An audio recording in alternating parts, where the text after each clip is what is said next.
Paloma Verde CBD is your one-stop shop for all things CBD related, and that is because Carlos and Vanessa, the owners of Paloma Verde CBD, love this show. They support this show, which means you guys, as listeners of the show, get a discount. Discount code BUCKBUCK at checkout. Get you 20% off of your order. And like I said, it's because they're wonderful. They're like-minded, and they're giving you amazing products. They've got all kinds of stuff. Like I said, all things CBD related. They've got CBD salve, the CBD tinctures, CBD soft gels, CBD gummies. They've got a sleep bundle, a CBD sleep bundle to help you guys who have trouble sleeping. I know that's widespread these days. Well, look no further than the sleep bundle at palomaverdecbd.com. And now I'm going to tell you a personal story that happened. And a lot of you guys are familiar with my friend, your friend probably, Tommy Salmons, that hosts the Year Zero podcast. His beautiful, wonderful wife, Beatrix, was experiencing really bad hand pain, like carpal tunnel style. And he reached out and said, "What's that stuff you raved about from Paloma Verde?" And I said, "Well, Tommy, it's the Cool Menthol Sports Cream. It's the best pain-relieving cream I've ever used." So, lo and behold, he gets it. He puts in discount code BUCK at checkout, gets him 20% off, gets his lovely wife this cream, and he tells me the other day, "I've got one problem with their business model over at Paloma Verde CBD. It's that they're not going to make enough money." She used the cream one time, and she was healed. So now what do we do? You know, how are we going to keep supporting Carlos and Vanessa over at palomaverdecbd.com? I said, well, if the products work that well, I suppose that's a good problem to have. And like I've mentioned before, my dogs, my French bulldogs, Lux and George, love the CBD dog chews and the pet CBD tinctures. Just go to palomaverdecbd.com, search around, buy a few things, and type in promo code BUCK at checkout for 20% off of your order. Let's get to the show. You are now listening to the Counterflow Podcast, a place for dissonant voices and unapproved opinions. You get split in fucking half, but I call the hologram graph. But I am the center inside the placenta of math. You clash with cyanide gas and die fast. Rhythmical equivalent of solids, liquid and gas. We smash your sinus with the power of Lord Titus. But I am the virus inside of the iris of Cyrus. Here is your host and humble narrator, Buck Johnson. What's up, you guys? Welcome back once again to the Counterflow Podcast. Welcome to all the new people out there who have jumped aboard the Counterflow train. Glad to have you with us. And of course, to my longtime loyalists, I'm always thankful for you guys. And I know a lot of you, like myself, you look around at this clown world that we're in right now, and it seems like what they're telling us is the truth is often not only not the truth, but it's almost the inverse of the truth. And there's these elements of society that are being pushed upon everyone. And it's like we're told, well, this is rebellious. This is counterculture. This is a drag show. This is a drag show at the library. This is the drag show in a small town at a restaurant. Is that really rebellious at this point? Or is that kind of bought and paid for by mega corporations and basically every power center of the world? Is that the narrative and the propaganda that's being pushed down onto us? Is that really rebellious?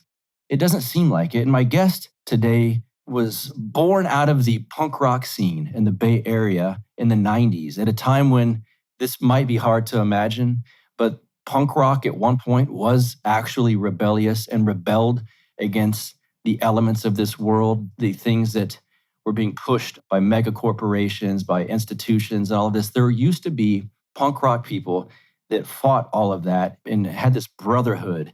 And Justin Marler, my guest, lived in a warehouse and basically with the guys from Green Day. I know a lot of you are familiar with that band, and Operation Ivy, and these hardcore salty punk rockers in the Bay Area back in the day. And they were rebelling against a lot of the stuff, like I said, that was being pushed down onto them from society. And yet it wasn't enough for Justin. And so he did find himself being one of the early members of a well-known band. You might know them, called Sleep. And they're still around. They're still doing their thing. They became quite big, and he was one of the early members. And even that, something was still pulling at him and nagging at him like, I need more than this. And lo and behold, we'll get to this in the story, you'll see, he ends up being a monk in a monastery. And as he's living the monk lifestyle, it kind of hits him like, wait a second, now I'm rebelling against this world. Now I'm looking around saying these monks are actually the true punk rock. They're living the punk rock lifestyle. I know that sounds interesting or strange, but this is what I was longing for. This is what I was searching for.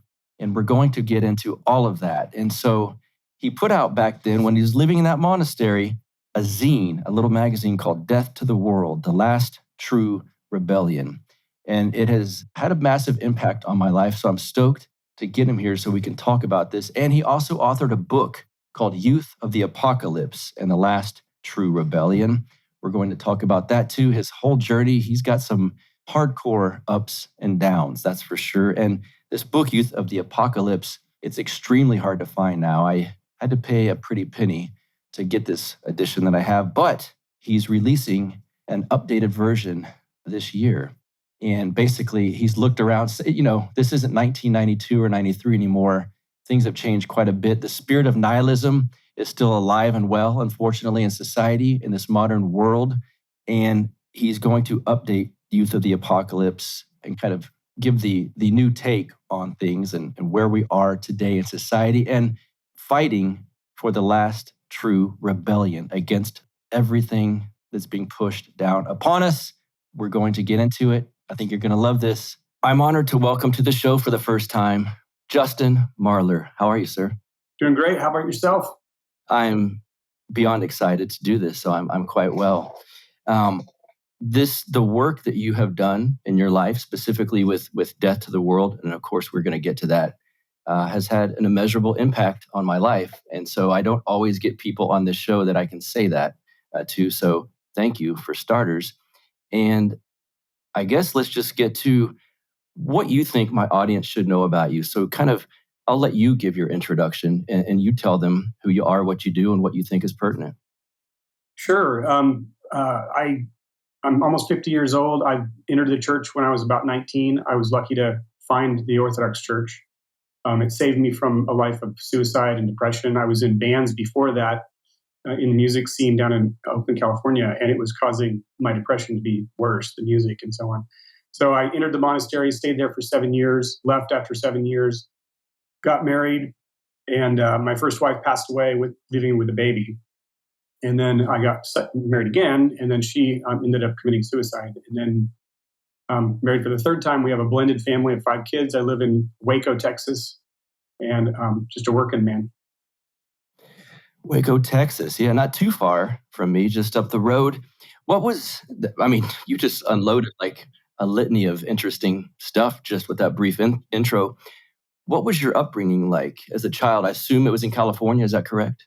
Yeah, I was in Northern California, a small town called Chico, and I was raised with, divorce and, alcoholism and all this stuff, dysfunctional families and, my dad remarrying a few times and there was no worldview formed for me. It was more kind of survival of the fittest, my dad and my mom loved me or he passed away. He loved me, but especially my dad who raised me, he wasn't capable of helping me understand how to face the world and how to thrive in it. And I think that lack of formation, which I think most people experience, it leads to depression, suicide, confusion, lack of purpose, which is where I ended up when I was a teenager. Was there religion as a youth at all? We attended church sporadically, and it was different churches, mostly Protestant churches, Calvary, and a Baptist church. And it was so thin, the experience was so thin that it really didn't form me, other than I took away from it that Jesus was the Son of God. And I believed that when I was young, very, very young, and that he also died for our sins, the very basic Protestant ideas. Beyond that, there was no real spiritual tool chest to draw from. Yeah, I think that's a common experience for people. Maybe, I don't know if it's just of our generation, the subculture aspect of life or what, but I've seen that a lot as well. What age was the music? Did that start to play a part in your life? Interest in music, playing music, learning guitar, whatnot? I found my dad's guitar, his acoustic guitar, in a closet when I was about 13 and started messing with it. And I started off with U2 bass lines, which are extremely simple, and upgraded to punk rock stuff later. And I started a band in my hometown that was really terrible. And I was hungering for like the concept of songwriting and the creative process for that, like combining chords with a vocal pattern and a melody. And that really became like a theme throughout my life, like the idea of constructing songs. And I went to the Bay Area because there was a burgeoning music scene down there with various punk rock bands that ended up becoming on the radio. And I wanted to plug myself into that scene and see if I could get a foothold in there. And I was lucky enough to do that. I was living in a club called Gilman Street, which was I think they're closed down now, a famous place for all these underground punk rock bands to tour through and play at. And I got to get exposed to just everything. This was in the time of Cinderella and Poison and, really horrible glam rock bands. And this whole underground scene was rejecting all of that. And that also included Nirvana before they blew up. All those underground folks, Soundgarden, Green Day, all those folks were rebelling against all that. And I wanted to plug myself into that. None of us, I don't think, really had any idea that it would explode the way it did and become alternative rock and roll, which is what it grew into later. But yeah, that was that's my music path. And then I ended up encountering the guys from Sleep, which at the time they were called Asbestos Death. And their music was extremely dark and very intriguing. And I really liked it a lot. And they needed another guitar player. So I tried out and it worked out pretty good. And so we got a record deal and it went off from there. I want to talk about the subculture aspect of everything you just said, because I come from a very similar background. I was in punk bands and oi bands and rockabilly bands, and even the country stuff that I still to this day play, I would consider subculture to an extent because it's not pop modern country. Yeah. And so a lot of people, I mean, it's subculture. So by its very definition, there's going to be a lot of people listening to this show that aren't familiar with that. And and I'll get to Death to the World, of course, but that's initially, I see, pictures like this, and immediately I'm taken back to zines and maximum rock and roll and things that I grew up looking at and reading and seeing. Can you kind of describe what that subculture was like, and certainly the vibe around Gilman Street with Rancid and Operation Ivy and all of these things that I know will mean a lot to some of the people listening, as it does to me, but for those who aren't familiar with, it's like subculture. What are you talking about? What's this East Bay punk scene? Kind of explain what the overall vibe and environment was like with that. Sure. There's probably different interpretations of that. But my takeaway from it was there was pretty much an absolute rejection of the status quo and of the conventions of the world, because most of us saw the conventions of the world as being fake, false, full of all that glitters is gold, and empty pursuits that end up with unhappiness, Stepford Wives, Disneyland, all this stuff just ended up nowhere. And so I think there was a backlash. And I think that backlash started in the 60s. And the people from the 60s had kids, and those kids became punk to rebel against the hippie deal. But yeah, the counterculture really grew out of a rejection of the norms of American culture and American life. And punk rock especially is there. Like, if you trace it even back to the Sex Pistols in England, their rejection of the status quo, the crown, everything there is the same thing. And I think that we band together as young people to try to figure out a different way to view the world that's more authentic and less fake. And I think that's where the Dead Kennedys come from. That's where I know Minor Threat comes from, all that. And a lot of these other bands, including Operation Ivy, whom I'm good friends with. They're not a band anymore, but they're still around. It was all a rejection of all of that, trying to find a purpose and trying to find a deeper meaning. And the part that frustrated me is being raised with Christian values, with religion. That was the one area in the counterculture that was not kind of allowed. They would tolerate Buddhism, I guess, and some other, sort of Eastern religions. But when it came down to it, that was the one part about the counterculture. It was a rejection against the worldviews that involved religion. And I had religion in my soul. And it didn't, I couldn't, the two weren't compatible for me. And I struggled with that because I liked the rejection of the world, but I also saw God as being the solution to the world's problems. Did it feel, in my experience, there is a brotherhood element of this counterculture, subculture, the punk scene and whatnot. Did it feel like a legitimate brotherhood that you were happy being a part of? Was there actual love involved in this, or were you kind of all hating the same thing? What did you think of that? I think there was a mixture of the two. I think that the camaraderie was absolutely there, but it was based on a certain set of very agreed upon values. And if you stepped out of those values, you weren't so a part of the club, And I think that's normal for just tribalism in general. And I think that tribalism is kind of a part of that counterculture and that brotherhood that we experienced as punk rockers. It's totally tribal, and you have to adhere to the agreed upon tribal norms, but it definitely was thin in the area, like I said, of a deeper form of connection, which you're talking about love. We definitely loved each other, but it was definitely, I would say, limited. Mm-hmm.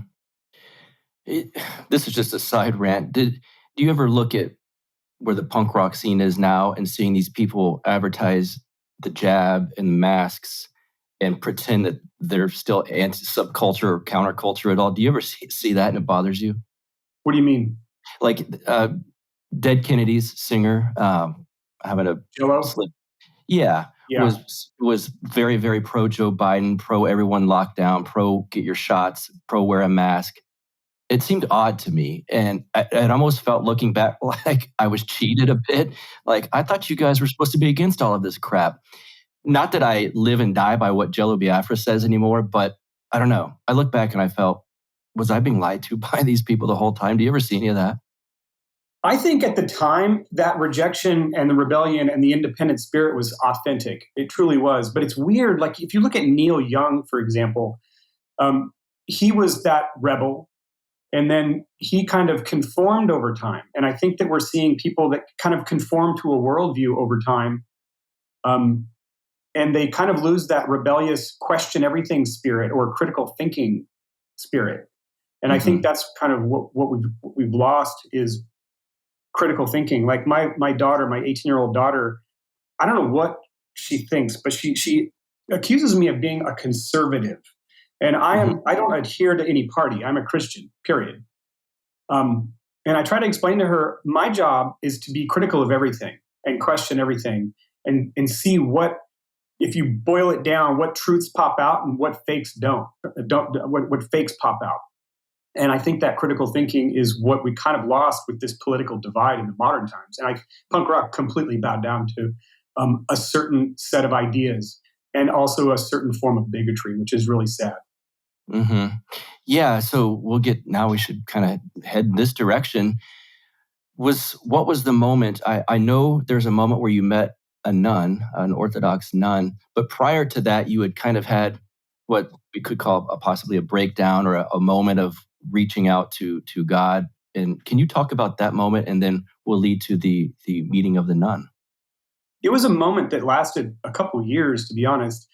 Even before I went down to the Bay Area, when I was still in high school, I was suicidal and struggling. A person that actually saved my life was actually a Jehovah's Witness that was knocking on my front door. And I told him I didn't want to hear his stuff. I didn't want to talk to him about Jehovah's Witness and his Bible and all this kind of stuff. And he said, well, let's just talk about you, And I went in there and I said, frankly, I want to kill myself. And he's like, okay. And he talked me out of it. And he laid the religious part aside, and he just showed me love. And that was like the beginning of me really seeking a solution to my lostness, my disenfranchisedness, and my suicidal ideation. And that carried through all the way when I was in the Bay Area and so on. And the music scene and the darkness in the Bay Area and the grit of the city combined with me in this band that was a really dark band with a lot of dark music, I realized I had to either kill myself or I had to find God and find my purpose. And so I prayed that God would show me the way. And then I left the music scene right after we recorded that first record, Volume 1 with Sleep. And I just had to leave. I had to get out of there. So I went back to my hometown. And while I was there, I was walking around and I ran into an Orthodox nun. And I didn't know what she represented, but I know that she looked different. And I talked to her about what her values were, her beliefs were. And I rejected what she was saying, because that's kind of what punks do, is you reject the religious, the organization of it all. And she represented that in my eyes. And I would keep going back to her and talking to her in this cafe. And she convinced me to have an open mind. And that was when the concept of being a critical thinker, but also having an open mind, really kind of merged. I decided I was going to have an open mind with her. And I'm really glad I did, because if I dug my heels in, I would probably not be alive. I would probably be dead. I would keep going back to her, and she would keep informing me on church history, which is interesting. Today is Pentecost, which is considered the day that the church was founded, and it's in the book of Acts. And the book of Acts is what I would read, and I would not see a historical church when I would go to a Baptist church or a Protestant church. I did not see it. I was like, this church is so disconnected from what they were doing in the book of Acts. And that was the part that made me kind of seek something more than what I was given with the spoon that I was given as a kid. But yeah, the book of Acts is where it all started for us, as you know. And when I learned that, and I learned that the apostles actually went out into the world and spread the faith and started churches, and those churches, some of those churches still exist. Like some of the people that I go to the Antiochian church in Austin with, their family lineage goes all the way back to Damascus and to the church community that St. Paul started. And it's not, it's just kind of normal for them, but for an American kid that was born and raised Protestant, that's jarring and mind-blowing that historical lineage is there, Yeah, and I'll jump back real quick to the music part, because you said you had the first release from Sleep had been basically released. Did you get a sense, I assume you were playing gigs with Sleep, was there this feeling like these guys are about to break out? Did it start to feel like there's a lot of momentum with how the crowd's reacting to Sleep? Yes, but it really, in our minds, it was limited to that underground, limited community of people. None of us, I don't think, even Billy Joe from Green Day, who was a friend of mine, I live with them, I don't think they really saw this shooting into the mainstream, because again, mainstream was, inundated with Motley Crue and all this really fake stuff. And we thought that was just the way that things were going to go. Amy Grant, Motley Crue. But yeah, we did believe that there was the fact that we landed a record deal so quickly. We're like, okay, we're going to, get some traction here. But there was no thought that way down the road, Sleep would be doing a show in England with Devo or something like that, or right. Matt Pike on stage with Kirk Hammett from Metallica. We never thought that it would ever get to that level, but we knew that there was a momentum in the counterculture for sure. Yeah. Okay, so then we'll jump right back. So you go and you speak with this nun many times. She's introducing you to some of the historical writings within the Orthodox world. What were you reading? What, at some point, was the decision made, this is the way for me, I find this fascinating, I want to head in this route and away from where I was? How did this part come? It only took a couple days of talking to her where I realized a giant gift had fallen into my lap. And because I was open-minded and willing to study church history, to be honest, it was very immediate. And the hunger and the yearning for plugging my life into, they call it the church, but it's really like the spiritual life of the church, the deeper part of the church. There's the ecclesiastical part, the functional churches and the buildings and all that kind of stuff. But the church really is all about the spiritual life, the interior life. And when I learned that, I threw my hat in 100%. And that happened very quickly. And all I wanted to do was absorb material, read about this, read the church fathers, read the spiritual writings, read the church histories, and just absorb as much as I could. And the more that I looked into this, the more I realized there's a vast library starting from the 1st century and Justin the Martyr, all the way up till Gregory Palamas, and all the way up till now, the 20th century with St. John Maximovich. I mean, it just, that lineage of richness kept growing and growing. And it seemed like an endless river of wisdom. And I was swimming in that happily. I want to tell you about something really cool because I know a lot of you guys are worried about the economy, where things are going, the value of the dollar, inflation, all of these things, local government, state government, national government, all becoming too tyrannical. I'm going to tell you about the Expat Money Summit. And it's upcoming online summit by my friend, you've heard him on the show, Mikkel Thorup from expatmoney.com, with over 30 experts who are focused on moving your life, business, and wealth offshore. And the best part of all of this, I mean, these guys know all of these things about money. Why aren't they charging for this? Are they crazy? Well, they're not charging for it. They're not crazy. They're here to help you. It's free to attend. It's over at expatmoneysummit.com. You can reclaim your freedom from chaos and uncertainty, and there's a lot of chaos and uncertainty out there. We all know that.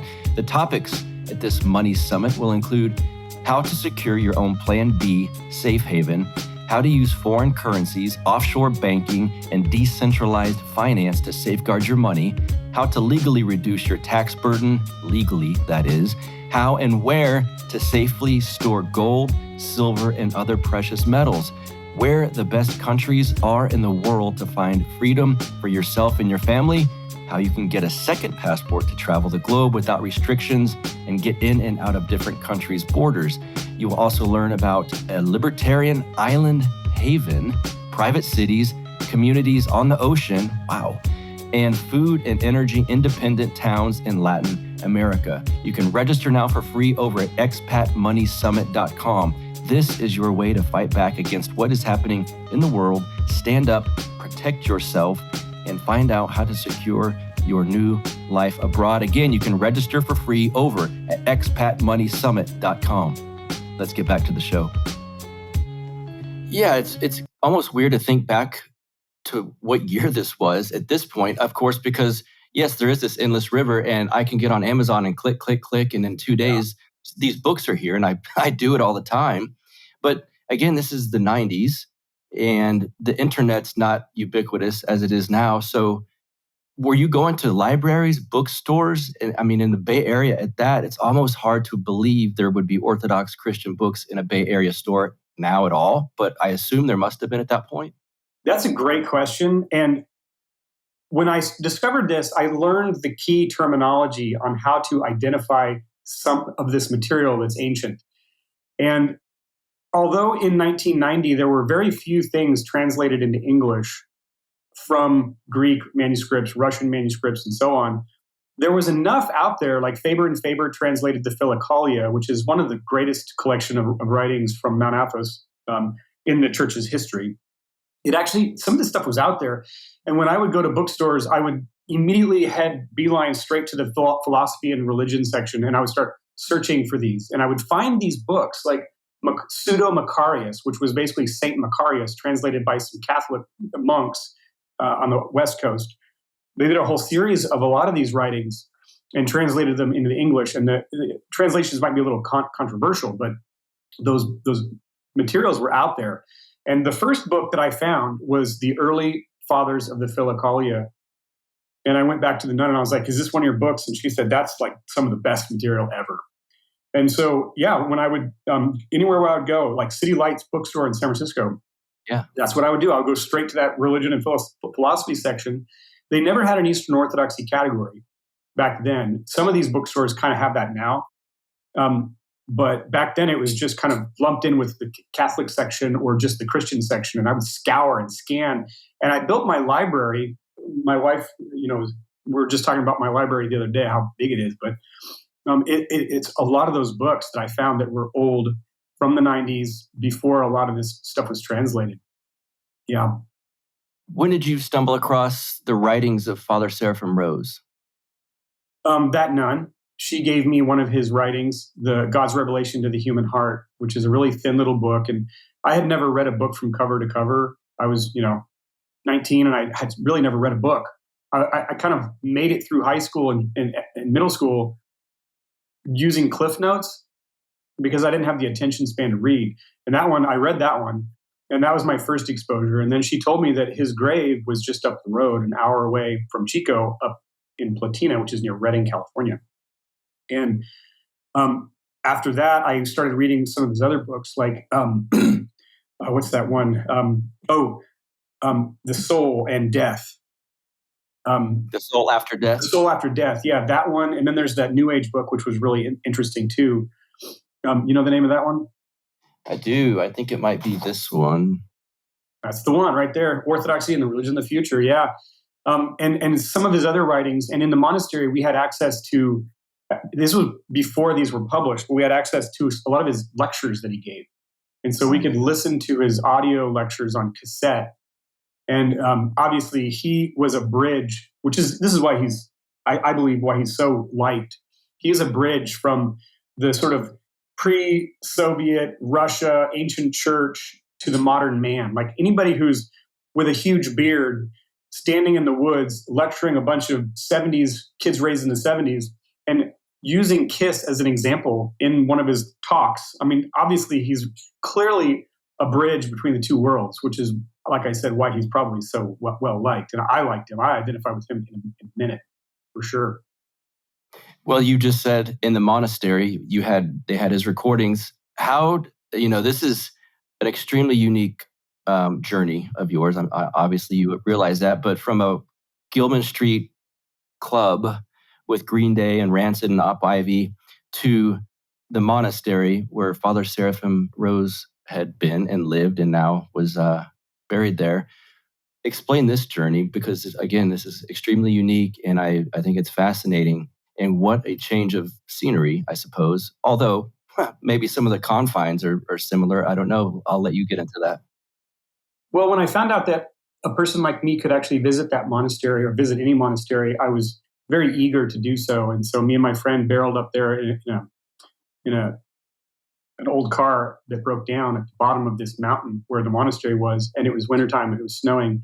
We hiked up this road, this dirt road covered in snow, and we just kept walking and walking, assuming that we'd somehow encounter a monastery. And sure enough, after a really long walk, we started to see blue and gold in the treetops, and it was cupolas, and it was the blue and the white paint of the church. And all of a sudden, I felt like I was transported back 200 years. I show up to the front gate with my friend, and there's no electricity, no running water or anything. And this old monk, we knock on the front door with the gate, the entrance to the monastery, and this older monk answers, and he says, "Greetings in the Lord." And he's got this big beard. He's super happy. And he's like, "Where'd you come from?" And we were like, "Well, we broke down at the bottom of the hill and wanted to come up here and visit the monastery." So he let us in. He showed us the monastery grounds, which is kind of a tradition. As soon as there's a new guest, especially somebody who's completely green, you take them right to the church. You show them the church. He went in there. He started venerating icons. And it was so new to me. It was bizarre. It wasn't bad. It was just weird. And then he took me down into this lower chapel of that same church. And there's a thing called a reliquary down there, which is basically a beautiful box full of a bunch of bone fragments and things associated with saints, which at the time I didn't know what it was, but he pointed down to that and he said, "Look here, here's a bone fragment of St. Andrew the Apostle. Here's a piece of the true cross." And he kept going, "James, brother of the Lord." And I'm like, wait, stop. Like, you're telling me these are bone pieces from those folks in the Bible? And he's like, "Yeah." And I'm like, "There's no way." And he's like, "There is a way. Our bishops go all the way back to Jerusalem, and they've been involved in the church since the very beginning. And they've had these relics forever. And as the church grew, the church wanted these holy fragments for veneration. And they would keep spreading. And I'm like, "So that little piece of wood is a piece of the true cross?" And he's like, "Yep." And I about died. honestly, I was so overwhelmed. There's the candles burning, the smell of the incense burning from the earlier church service. And I'm standing there in front of these relics. And this poor monk he honestly, he didn't smell very well. They didn't shower very often. It was just kind of poor and authentic. I was overwhelmed, and I had to stay. I could not leave. And I asked them if I could stay, and they said, sure, just participate in our life, and go to the church services and do the work and stuff. And I stayed, and it's the greatest thing that ever happened to me. But also, it caused all my demons to surface. When you're in an environment that is pure, it's completely pure. There's nature, there's the church services, which is predominantly reading and singing the gospel and books in the Bible, and you do manual labor. You really have no distractions to let the demons fester inside of you. And once those demons start showing their heads, you have two choices: to run back to the world and hide from that reality, or pull out a sword and start swinging, And obviously in those first couple months, there were many moments where I wanted to run and hide. But I stuck it out, and I saw the benefits of sticking it out, because the depression that I had and all the psychosis that I had, which, included probably bipolar disorder, and now they call it attention deficit. And I think I also have Asperger's probably, or high functioning autism. All these things were, inside of me. And the more that I would face my demons and try to war with them, I wasn't even conquering them. I was just learning that they exist and I could fight. I could say no in thoughts and in actions and in feelings. The more that I would do that, the more that the healing inside my soul was happening. And so that process made me want to stay even more, even though the work was difficult. What was the average day there like?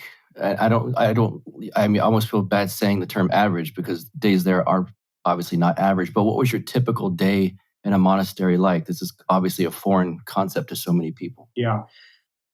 It is extremely basic. You get up before dawn, a monk knocks on your door and says the Jesus prayer, and you have to recite it back, which is basically saying, I'm awake.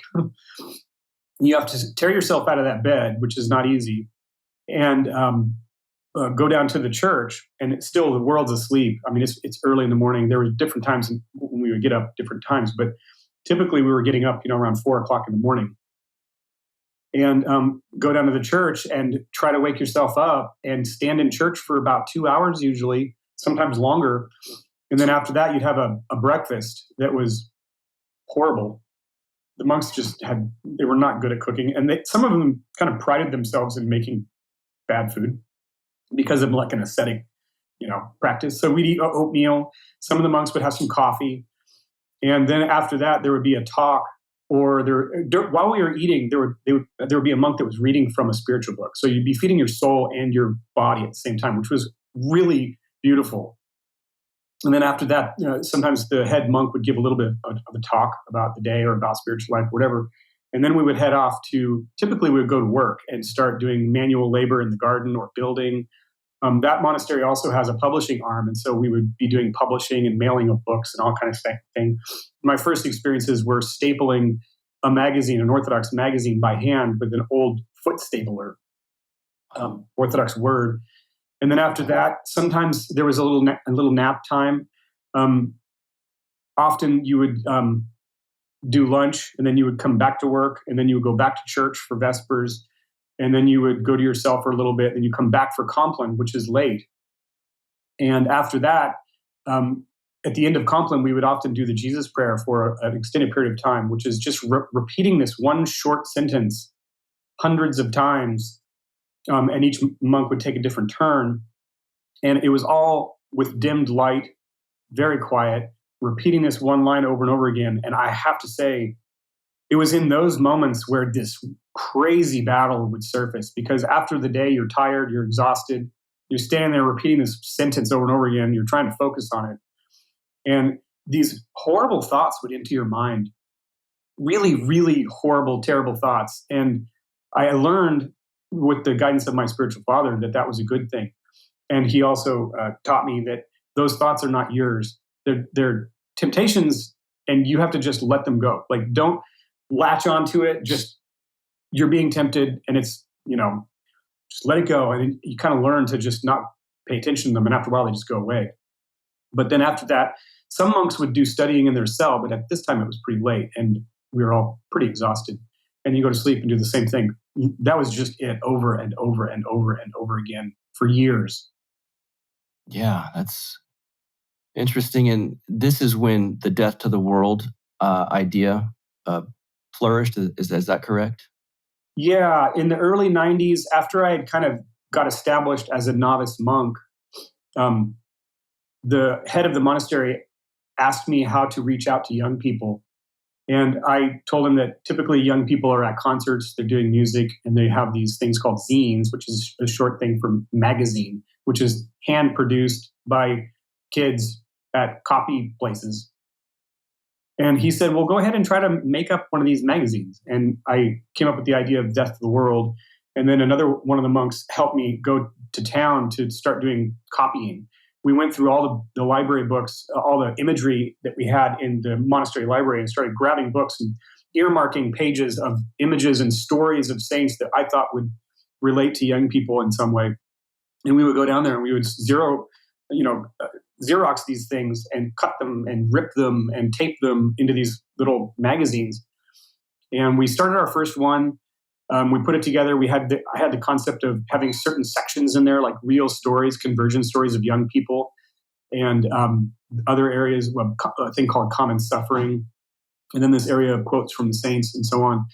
And we put it out there in bookstores and in record stores and at concerts. And it took on a life of its own really quickly. Young people really resonated with the imagery, and then honestly with the stories of the martyrs. The idea that somebody would just completely die for their purpose really resonated with a lot of people. And we started getting flooded with mail from people in prisons and young people, and even parents that would say, hey, my kid got a hold of this magazine somehow, and it really affected him in a huge way. And I wanted to thank you. It just kept, God's Holy Spirit kept working through this thing. And all it was is just the church, the lives of the saints, the writings of the saints, and then some testimonies from young people. One of the first ones was from a young man that I met at a cafe in Oregon, where he was into the occult. And he woke up one night and he was held down by several demons, black demons. And he was visibly and physically being held down by them. And he remembered his mom saying that the name of Jesus will always save you. And he just yelled out the word Jesus and they vanished. And he crawled to the bathroom and started vomiting. And that was the moment where his life was transformed, and that was one of the examples of one of the stories in there. I got to tell you about the wildest, weirdest, coolest, most funny sponsors I have. It's kind of like a 2-in-1. It's the Liberty Tree podcast and the Liberty Tree clothing line, which I absolutely love. We're going to talk about that in a second.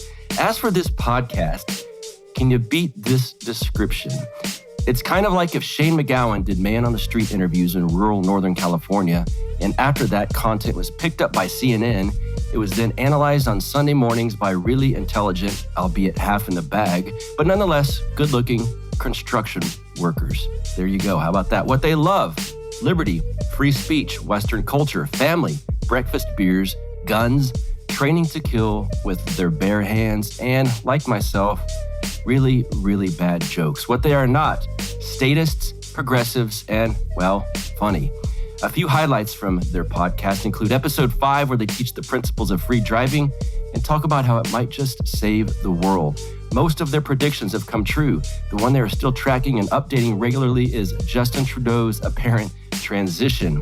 Episode 16 comes out of the gate with really strong joke about a deer that anyone can memorize and use at a party. See there? Thank you for your service. Much like this show, episodes come out every Tuesday with bonus episodes and interviews mixed in here and there. As for this clothing line that I was mentioning earlier, I love it. It's the Liberty Tree lifestyle. They are subversive fashions for free thinkers and lovers of liberty. Now, as for the websites, and of course, you get a discount code. Wait till you hear about this discount code too. The apparel site is libertytreelifestyle.com, and that's where I got the Old World Order shirt that I have. I've had several people comment on that. Well, you know where you can get it? You can get it over at libertytreelifestyle.com. Their podcast is at libertytreepodcast.org. That is libertytreepodcast.org. And I told you I've got a promo code. Back to, what these guys aren't is funny. Check out the promo code. It will get you 10% off. Counterflow with Buck Johnson. All one word. Counterflow with Buck Johnson will get you 10% off of your order. Go over to libertytreelifestyle.com and libertytreepodcast.org. Tell them I sent you and get some of those cool shirts over there at libertytreelifestyle.com. Let's get back to the show. The tagline, and I'll show this for people that are watching this rather than listening, the tagline of Death to the World was the last true rebellion. And for whatever reason, maybe again, that's the counterculture thing, that spoke to me a lot when I just seeing that and reading that. Can you explain that idea, and especially coming from the counterculture world, what you meant by that? Yeah, I mean, I'd always, as a punk, the idea of rebellion is rebellion against the world, and its conventions, like I said earlier. When I met the monks and started living that lifestyle, I really felt like that was the truest form of rebellion. It was a rebellion not just against televangelists and against, marketing and against, capitalism and all this stuff. It was really a rebellion against those things too, but also against the evils in the world and also against the evils in yourself. And the idea of the last true rebellion came really fast. Like it was so organic and made so much sense that it just kind of, slipped off the tongue. And I was like, okay, let's just use that as the tagline. And then I hand wrote the letters for Death to the World and just scribbled that on there too, just to, because it seemed to fit. But yeah, that has been an ongoing theme in my life and in a lot of people's lives is, that form of rebellion. We all identify with it. And I think, honestly, it goes back to the first rebellion, the rebellion of Adam and Eve against God, Mm-hmm. And the last true rebellion is the restoration of this entire fall. And speaking of the punks that felt that they were rebellious, talk about the story really quick when you wanted to advertise with Maximum Rock and Roll, the, of course, open-minded punk rock zine that was I alluded to earlier. You wanted to advertise with them, and I don't know that they really were having that. Yeah, it was very interesting. I was a novice monk at the time. We were doing Death to the World, and we wanted to put an advertisement of Death to the World in there, a paid advertisement, and they just wouldn't have it because it was religious. And I actually responded to that by saying, why are we censoring this one area? Why is this one area not acceptable, but everything else is? Everything else is totally fine, but this one area, and they wouldn't give me an answer. So it kind of highlighted the idea that, and this is the beginning of, I would say, and I hate to use this word liberal, but it was the first time I saw the liberal ethos be sort of bigoted or narrow-minded or intolerant. And it was kind of disappointing. But it also made me realize, okay, that's clearly not the path. Like even Christians, we love everybody. It doesn't mean we want to agree with everybody. We can have our own opinions and our own thoughts and feelings about things, but we love everybody. And that rejection was kind of hurtful, coming out of that scene and everything. Because just before that, there was a huge sleep advertisement in there, and they know who I was, But yeah, it didn't happen. And then somehow we ended up getting in there later. I forget the story on that one, but we ended up pulling off like a quarter-page ad or something at some point. Okay. Visitors from your, I guess we could call it past life when you were in the monastery. Did you have family, friends, musicians? Did they come visit you? What was the kind of social aspect of that, like visitation? It was wacky. My grandmother my grandmother's sister, who they were elderly at the time, they would come up and visit, and they actually liked the monks. They're all Seventh-day Adventists. And at first, my grandmother, seeing me in robes when I would come to town to visit her to deal with stuff, she was honestly super confused. Like, I went from being punk to being a monk with a beard and robe and all this kind of stuff. And she was taken back by it, but she never said anything that was, discouraging or anything. She was always kind of watching. And there was one time when I went and visited her, and she was really excited to see me. And she said, I have to tell you something. Billy Graham did a talk in Russia, and he said the Russian Orthodox Church are real Christians. And I was like, I know. And since Billy Graham put his stamp of approval on that, from that moment on, my grandma didn't care at all what we looked like, what we were doing, the icons, everything. She was like, whatever, Billy Graham endorsed it, it's good. So there were many times where the monks, we would be traveling through Chico to go to Sacramento to pick up somebody from an airport. We would always stay at my grandmother's house, stop through. And so we always had monks cruising in and out of her house, and she would always bake brownies for everybody and let everybody shower up and whatnot. There was one time where one of the monks didn't have anything to wear while his clothes were getting washed. And so she loaned him her nightgown. And he walks out in the hallway, and he had to wear that thing for a couple hours. He's just walking around, just whatever. So my family would visit the monastery not infrequently, including my father. He was up there a couple times too. And some of my friends from the punk scene would visit too. A lot of my friends, I think I kind of lost them because of being a Christian. But yes, some of my friends would visit, and the guys from Sleep, at least Al, he visited a few times, and he absorbed a lot of the imagery, and he liked a lot of the writings and teachings of the Church Fathers, which is why some of his music projects they're straight up Orthodox images, like God is good, or the St. John the Baptist icon, or the schema monk on one of the tour posters. He really kind of, I think he identified with that experience. So yeah, we had a lot of visitors, but I also had a lot of folks that just fell away. And for those listening that are old punk rock fans or are still punk rock fans, you mentioned when I spoke with you in person, I'm pretty sure that Ian Mackay went up there to see you. Yeah, that was kind of an amazing experience. And to this day, we're still friends. But he went up and visited the monastery in Alaska. I spent several years of my time in the monastery in Alaska. And while I was up there, I went to the airport to pick him up. And honestly, when I was younger, Minor Threat was one of my top 3 bands. I listened to Minor Threat on cassette a billion times.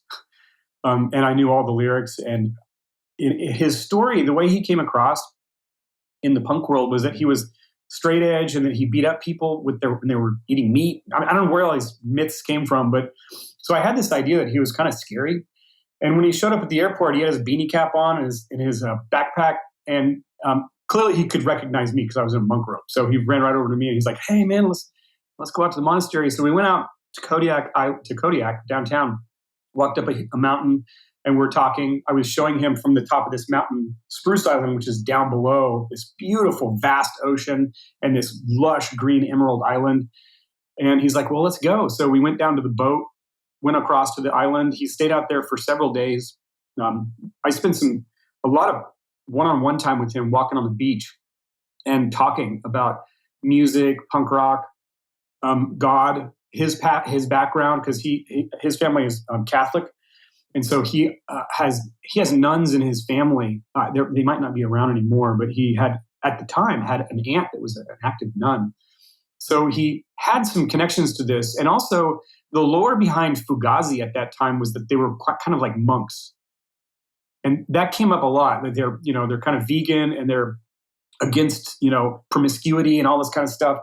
And they kind of had that vibe, I guess, which was kind of interesting. And so when we were out there, this is one of the things that really impressed me about him. He's an extremely thoughtful person and a very kind person and a very self-reflective person. We were walking on the beach and we were talking about Marilyn Manson and Green Day. And he said some negative comment about Green Day. And we had already talked that I know them and lived with them and so on. And the following day, we woke up on the floor in sleeping bags. And he said, I just wanted to say something. I take back what I said about Green Day. I don't know them. I don't really know where they're coming from. And I really shouldn't have said that. And I was like, damn, I wish all people were that self-reflective and that honest. If we all lived like that, we would all be better people and the world would be a better place. And to this day, he's just like that. He's an incredibly self-reflective, kind person. Very cool. What a cool story. I'd be remiss if I didn't mention your book, which for those watching is here. If you're listening, well, go look at the YouTube version of this show. Youth of the Apocalypse. These are really hard to find, but thanks to the internet, I have it here. That was around the same time. Was that almost like an encapsulation of what of what Death to the World was about? Is that why you did that? What spurred this project? Yeah, I got the idea of writing a book, kind of, springboarding off of Death to the World. I wanted a book form of, as the chapters are broken out, kind of putting forth the worldview of the modern young person, and then bridging that to the worldview of the Christian, the mystic, the Orthodox person. And then at the end, we put in all the lives of saints so you can kind of see people living this worldview. And I wanted it to be a package deal, not just kind of articles in a magazine. I wanted to kind of flow through all of this. And so, the first half, like I said, is about, drugs and addiction and sex and all the things that kids are lost with and suicide or whatever. And then we start talking about the soul and what the soul is constructed of and how it's broken and how it's healed and the spiritual life and all that's embodied in that. And I wasn't sure if it would really kind of work.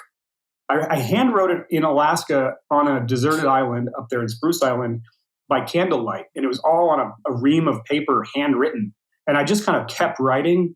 And then I would kind of cross things out and keep writing. We didn't have a typewriter or a computer, up there. And by the time I was done, I kind of read through it and I'm like, man, this is weird. It's just kind of weird. It's not your average memoir or, expose of some theological whatever. And I sent it to the Monastery, which, like I said, has the publishing arm, and they read it and they were like, the grammar is horrible. But it seems like it might resonate with young people, even though it's really unconventional. And they edited it and we published it, and it really it worked. I mean, young people identify with it greatly. I've had people that would write me that said that they would read the book. Their parents gave it to them and they were young and suicidal and, using drugs or whatever. And it would make them angry while they were reading it because it was pointing out truths that they intuited inside, but they had no way of articulating it. And the confrontation in them was similar to mine, the world and the tug of the world versus the tug of truth. And it would bring up anger, but also hope, And that's just one example of one of the stories that I heard. But yeah, it took off and it went, it was published multiple times and spread at bookstores and all over the place. And that was before the internet. And it's been out of print for a really long time. I'm working on the newest edition of it right now, and I'm hoping to have it out in 2022. But I had to change a lot of the first chapter, the modern part of the chapter, because sin has evolved since then. It's become much more accessible and much more grotesque and much more normal. And all that's tied to, the advent of the internet and also social media and also just people's hunger for sin. I mean, it's just gotten crazy. So I had to kind of modify that a little bit. But yeah, we're trying to have it laid out in InDesign and get that thing in print again. You wrote about in this book and in Death to the World, and of course, Father Seraphim Rose talked about and wrote about the spirit of nihilism in the modern world. And again, Death to the World, Father Seraphim Rose in this book, this was it's seemingly kind of long ago, if you, not on a timeline, but just how far, like you said, sin has come and where we're at now. Does the spirit of nihilism in the modern world seem to have gotten worse? Are we past even nihilism? Where do you see that in as far as where we're at right now? Well, I'll dial it back a little bit. When I first encountered the word nihilism and the understanding of what it means, it was a great articulation of what I had been living. And so it kind of helped me, it mapped out like what I was drowning in, which was super helpful because nihilism, there is nothing, there's no purpose, there's no meaning or whatever. It was the kind of the thread or the theme throughout all of my life, all the pop culture stuff that I was exposed to, the music, the movies, all that stuff. What I did notice is that through the 90s, nihilism as a philosophy and as an idea was a real thing. But what I've learned now with this next generation of young people is that they're so ambivalent, they don't even care to philosophize about it. Mm-hmm. So the nihilism has just become the norm, I would say. And no one really cares to think about it. This is not a philosophically inclined generation of young people. They just aren't. They don't have a whole lot of critical thinking. They're not motivated philosophically or religiously much at all. And I'm saying that based on Pew studies. Like there's multiple studies that are out there that have come out there in the last 10 years that show the decline in religious practice and the more ambiguous forms of people's spirituality. They kind of believe in something, and then a lot of people believe in nothing. So I think that it was actually better when Nietzsche was like raising his fist against God, as opposed to people just laying in a hammock, not caring. Do you ever think that's by design? I think that we've seen, if you think from a biblical point of view, humans do this. They've done it throughout history in multiple parts of the world.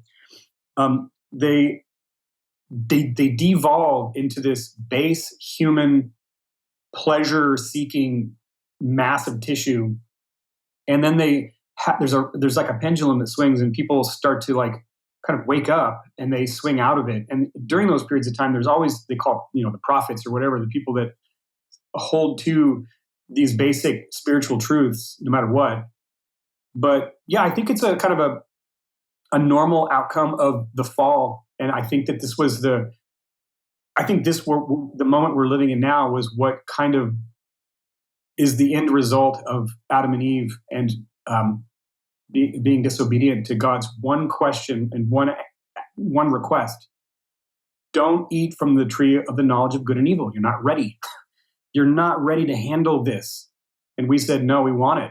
And now here we are. We've eaten from that fruit, all of us.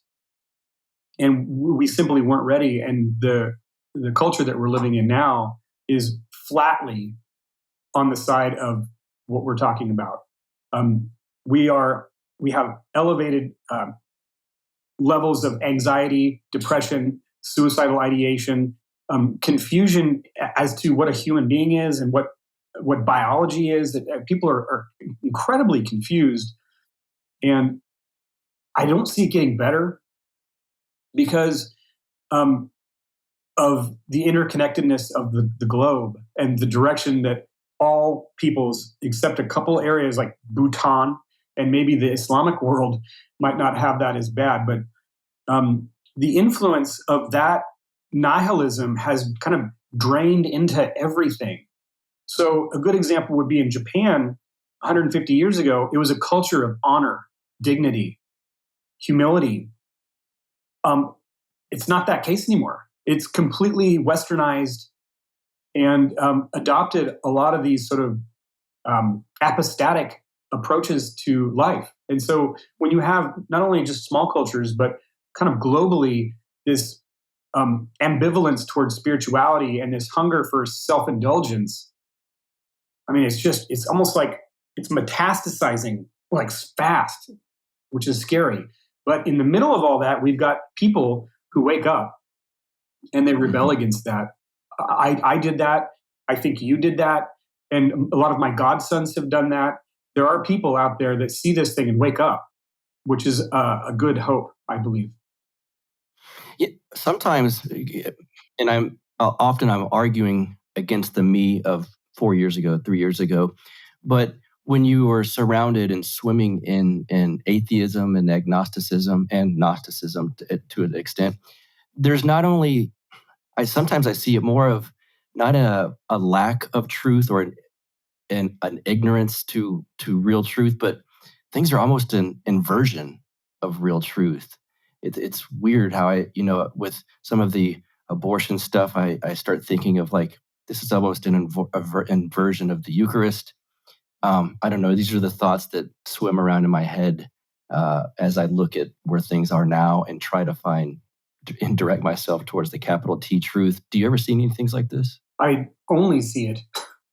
Okay. That's all I see in the modern world is everything is topsy-turvy. It's like a Fellini movie where you have the spotted elephant walking on the ceiling and you're like, oh, that's normal. Okay, great. Move on. Everything's like that. And it's very strange to me that our university system started off with if you dial it back even to Leo Dinar, the Enlightenment, the concept of critical thinking and questioning the church, and being able to have an open space for different ideas and discussions about open ideas. The university system over the last 60 years has annihilated that. And they've programmed a certain way of thinking. And if you even have a different idea, you can be... I know a guy who was actually... he lost his tenure at a college as a professor because he asked one question, very small, simple question that typically was normal for a college environment. So now you have this institution that's educating people to not have critical thinking. And now you have people like close friends of mine that believe in science, but they don't believe in science. It's only if science can apply to what they think. And that's not science. But you can't even say that because then you are a bigot. It's very bizarre. Like I don't have discussions with most people anymore because the concept of open discussion is gone. I don't really do much on Facebook at all because of that. It's just become this Fellini world where everything just doesn't make sense, but people are willing to die on this hill for this really weird unscientific idea. I'm not going into specifics for a very good reason. I just don't want to. But yeah, our world is absolutely bonkers, completely bonkers right now. I want to respect your time and get you out of here. And I have a wonderful way in my own mind here of ending this. But before we get to that, I'd be remiss also. What led you to Texas? You were done at some point with the monastery. How did your journey lead you to our state that we're in now? When I left the monastery, I started a band called the Sabians with the drummer from Sleep in Oakland, California. We put out a couple records and did a couple compilations and toured quite a bit. And while we were touring, we came through Austin, and I really liked the place. And I realized over time that the way that I view the world is really not compatible with California. Yeah. And Texas I'm more compatible with Texas, And at the same time, I met my second wife, and she was from here. And so it kind of combined, like after my first wife passed away in Oakland, I wanted a change. And I thought the idea of moving to Texas was a good idea. And at the same time, my publisher, I was working for a publishing company, a secular publishing company, and they needed somebody to write the Austin travel guidebook. And so I came out here and I started writing that book. I've been writing that for 18 years now. So it all kind of merged together. Do you ever play music around the house? Or, I don't think you play out live, but at all, do you play music? I haven't done music for a couple of years.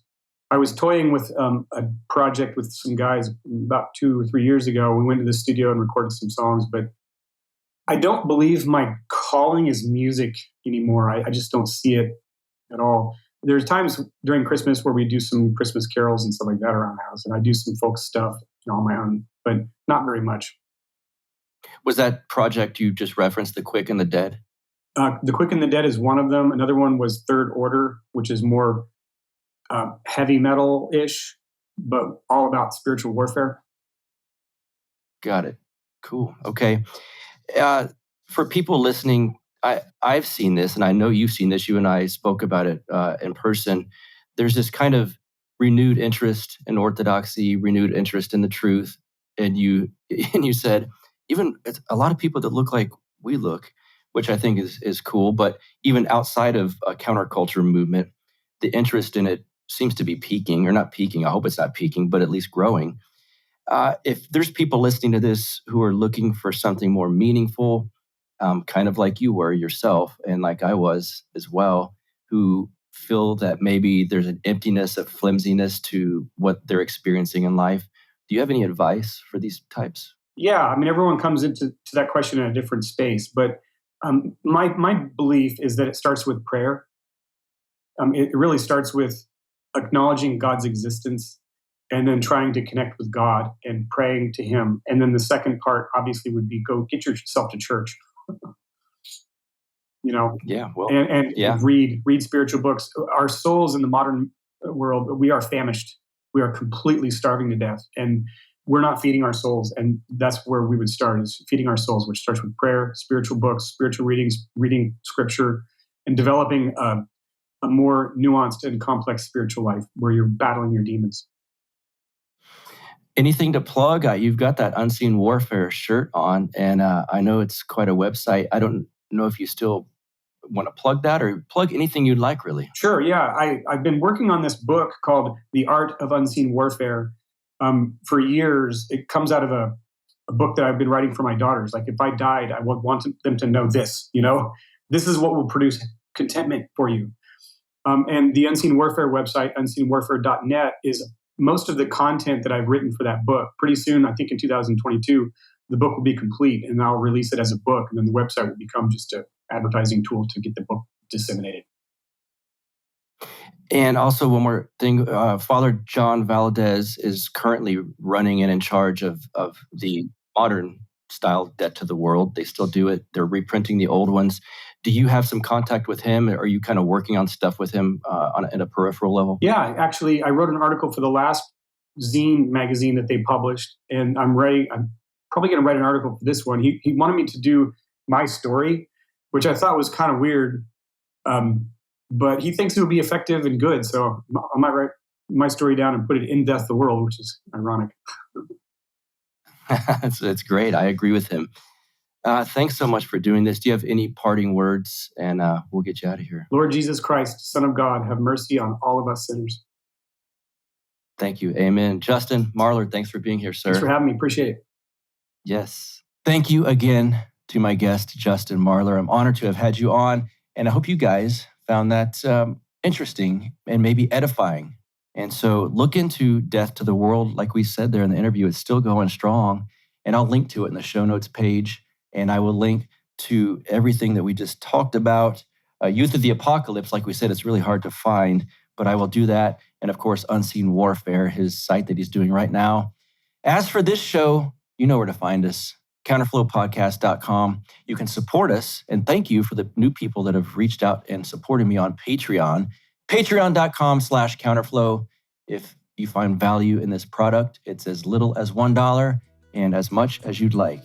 Everything I make from Patreon goes right back into the show. You've got my word on that. Until next week, I appreciate all of you guys. I appreciate the support. Thank you so much, and have an excellent week. See ya. You get split in fucking half, like on the hologram graph. But I am the center inside the placenta of math. You clash with cyanide gas and die fast. Rhythmical equivalent of solids, liquid and gas. We smash your sinus with the power of Lord Titus. But I am the virus inside of the iris of Cyrus. Like the sound of the Counterflow podcast?